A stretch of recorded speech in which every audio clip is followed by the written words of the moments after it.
आज अल्हम्दुलिल्लाह आज 21 नवंबर 2021 सियालकोट की सरजमीन पे माशाअल्लाह ये हजारों का इज्तिमा है।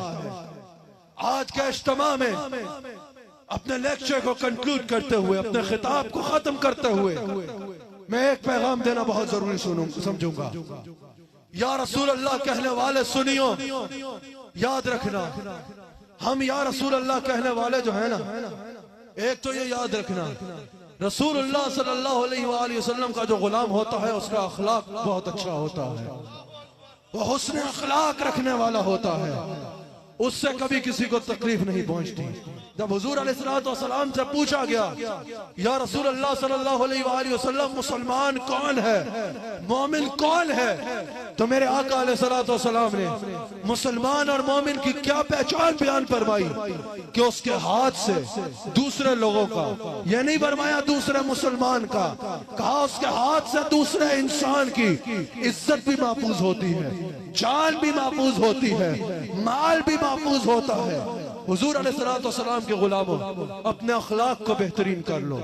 तुम्हें जुबान से ना बताना पड़े कि तुम या रसूल अल्लाह कहने वाले हो, तुम्हें जुबान से ना बताना पड़े कि तुम हुजूर से अकीदत रखते हो, तुम्हारा अखलाक और किरदार दूसरे लोगों के साथ इतना अच्छा हो कि तुम्हारे अखलाक और किरदार को लोग देख के कहे हाँ ये रहमतुल लिल आलमीन का गुलाम है, ये रसूलुल्लाह सल्लल्लाहु अलैहि वसल्लम का गुलाम है।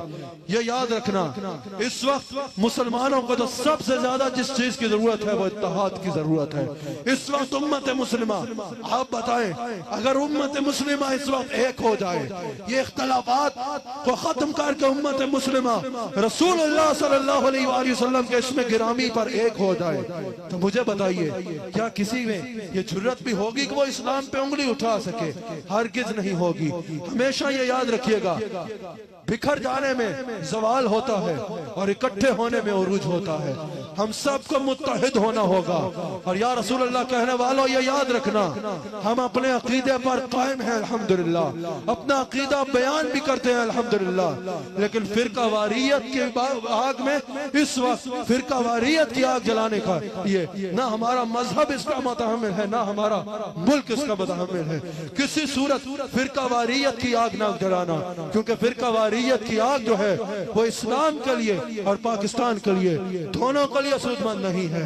इस वक्त उम्मत के लिए वहदत की जरूरत है, मुश्तरकात पर एक होने की जरूरत है। और एक और पैगाम ये याद रखिएगा कि ये रियासत, ये मुल्क पाकिस्तान, ये हमें हमारी जान से ज्यादा अजीज है। आज पाकिस्तान के इस्तेहकाम की खातिर भी या रसूल अल्लाह कहने वाले हर कुर्बानी दे सकते हैं। पाकिस्तान के इस्तेहकाम की खातिर भी ये खानकाहें और हमारे मशाइख अपना किरदार अदा कर रहे हैं और करेंगे। और मैं आज इस हजारों के इज्तिमा में सियालकोट पे, ये जो हजारों का इज्तिमा है, यहाँ से आज पाकिस्तान को ये यकीन दिलाना चाहता हूँ कि जैसे पाकिस्तान के कयाम की खातिर कायद आज़म मोहम्मद अली जिन्ना के साथ मशाइख अहले सुन्नत खड़े थे, उसी तरह पाकिस्तान और इस्लाम की सरबुलंदी की खातिर और पाकिस्तान का इस्तेहकाम की खातिर मशाइख अहले सुन्नत या रसूल अल्लाह कहने वाले अफवाज पाकिस्तान के साथ खड़े हैं। अफवाज पाकिस्तान को और इसके सिपा सालार को मैं ये यकीन दिलाना चाहता हूँ कि पाकिस्तान और इस्लाम की हिफाजत की खातिर अफवाज पाकिस्तान जितने इक़दाम उठाएगी इस्लाम की सरबुलंदी के लिए, पाकिस्तान की सरबुलंदी और हिफाजत के लिए, अफवाज पाकिस्तान और इसके जो सिपा सालार है बाजवा साहब, ये जो कदम उठाएंगे या रसूल अल्लाह कहने वाले इस्लाम और पाकिस्तान के लिए हमेशा हाजिर है। अल्लाह ताला हमें हुजूर अलैहिस्सलाम का वफादार रखे, हुजूर अलैहिस्सलाम का नमक हलाल रखे, रसूलुल्लाह सल्लल्लाहु अलैहि वसल्लम की कदमैन शरीफैन के साथ वाबस्ता रहने की तौफीक अता फरमाए।